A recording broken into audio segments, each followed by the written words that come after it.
शिव की आराधना किसको कहते हैं? कोई कहता है कि क्यों भटक रहे हो, क्यों जा रहे हो यहां वहां।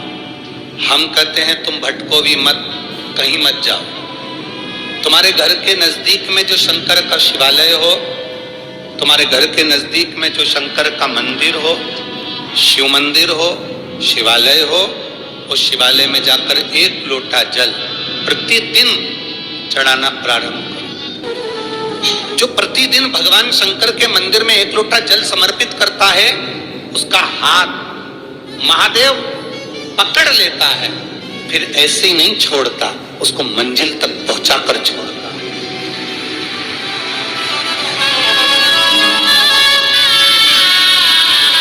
वो ऐसे ही नहीं छोड़ सकता।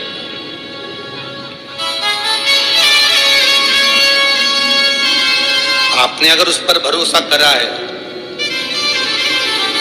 हाँ, थोड़ा कष्ट हो सकता है, थोड़ी तकलीफें आ सकती है, थोड़ा दुख आ सकता है। जिंदगी में थोड़े थोड़े तकलीफें हर मनुष्य के जीवन में आती है। कोई संत, कोई साधु, कोई गुरु, कोई ब्राह्मण, कोई बहुत बहुत बड़ा महाराज भी अगर तुमको कह दे कि उसकी जिंदगी में दुख नहीं है, तो समझ लेना कि झूठ बोल रहा। मेरे राम जी महाराज भी इस पृथ्वी पर जन्मे तो उनकी जिंदगी में भी दुख आया। मेरे भगवान कृष्ण भी इस पृथ्वी पर जन्मे तो उनकी जिंदगी में भी दुख आया। माता जानकी भी इस पृथ्वी पर प्रगटी तो उनकी जिंदगी में भी दुख आया। राधा रानी भी इस पृथ्वी पर प्रगटी तो उनकी जिंदगी में भी दुख आया। संसार में अगर जन्म लिया है, मृत्यु लोक में अगर तुम पैदा हुए हो, पृथ्वी पर अगर तुम आए हो, तो तुम्हारी जिंदगी में दुख ये नहीं कि नहीं आएगा। हमारे पूर्व के कर्म के अनुसार हमारी जिंदगी में दुख, हमारी जिंदगी में तकलीफें आती है, पर वो दुख मिटेगा कैसे?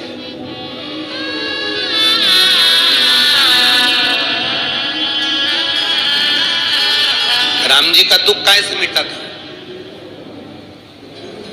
राम पथ गमन में जहां जहां चलकर देखो, चलो आपके पास में है पंचवटी। राम जी महाराज अयोध्या से लंका तक गए, उसके बीच में जितने राम जी के मंदिर नहीं है, उससे अधिक शंकर जी के मंदिर हैं।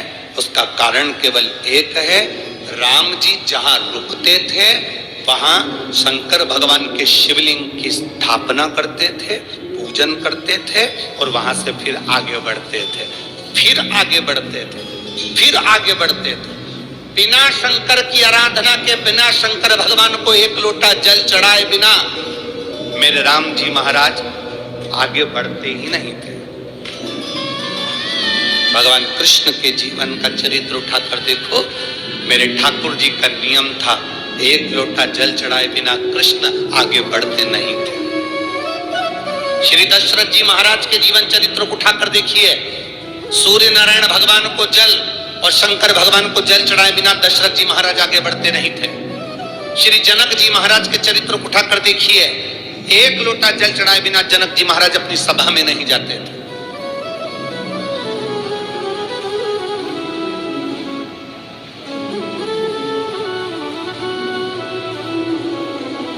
थोड़ी जिंदगी में तूफान आते हैं, कष्ट आते हैं, दर्द आता है, तकलीफें आती हैं, पर तूफान आता है तो पता चलता है ना कि मजबूती कितनी है। अभी पता चला कि नहीं चला?